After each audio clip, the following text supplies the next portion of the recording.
Some ingredients for French toast. Assalamu alaikum and hello everybody. Today we are going to do a very simple short video for French toast. This is what they call a custard. And all a custard is egg, milk of your choice. Today I'm going to use canned milk.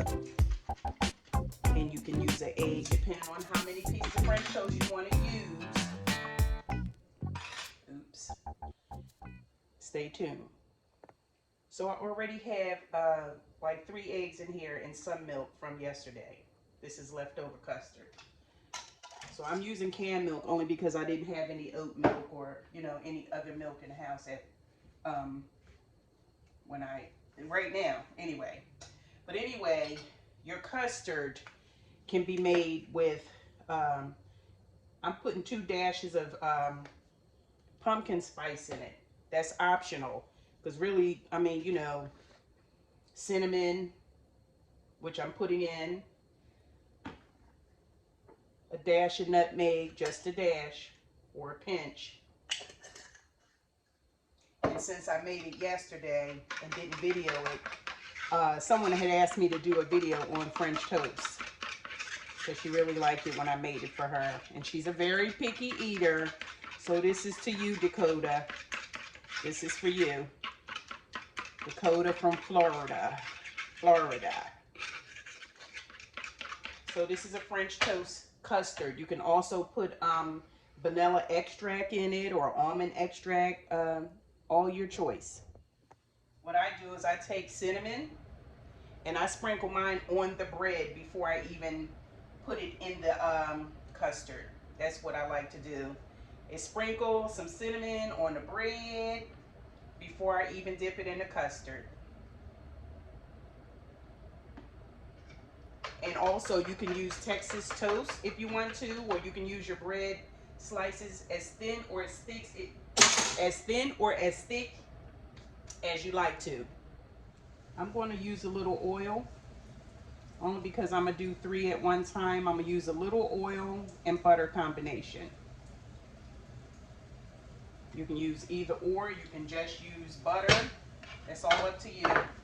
Either way, I like the butter to end up on the French toast anyway. So butter and oil last a lot longer than just doing it with butter. So I'm heating up the pan and getting the pan ready to receive its baby, the star of the show, the French toast, which is pre-seasoned with cinnamon.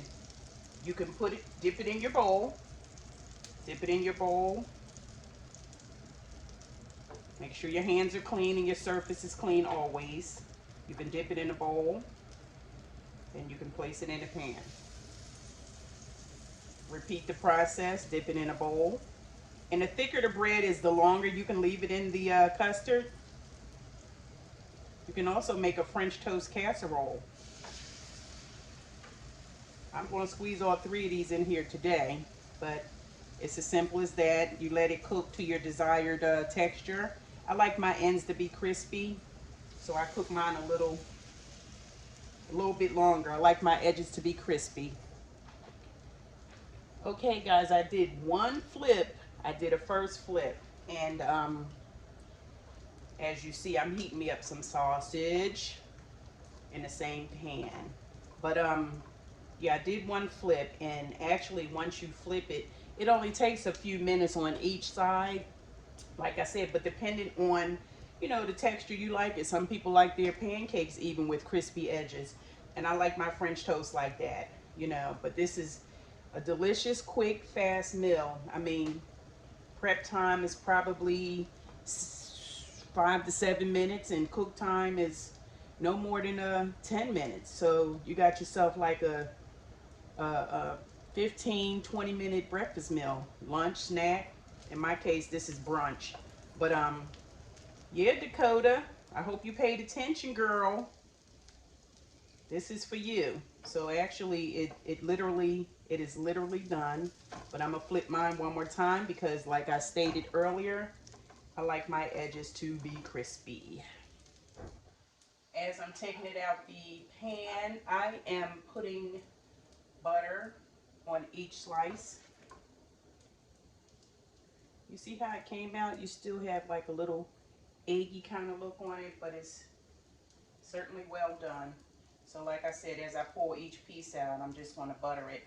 I could put all the pieces on at the same time, but I decided to do it this way. And folks, here you have it. You have your French toast with a couple orange slices and sausage. My daughter said what'd she say? I killed the sausage, or I wasn't nice to the sausage or something. I like mine well done. I mean, you know, I made this breakfast yesterday, so I just redid it because I forgot I was supposed to make a video for someone. But anyway, ladies and gentlemen, here it is. Your French toast. Yes, yes.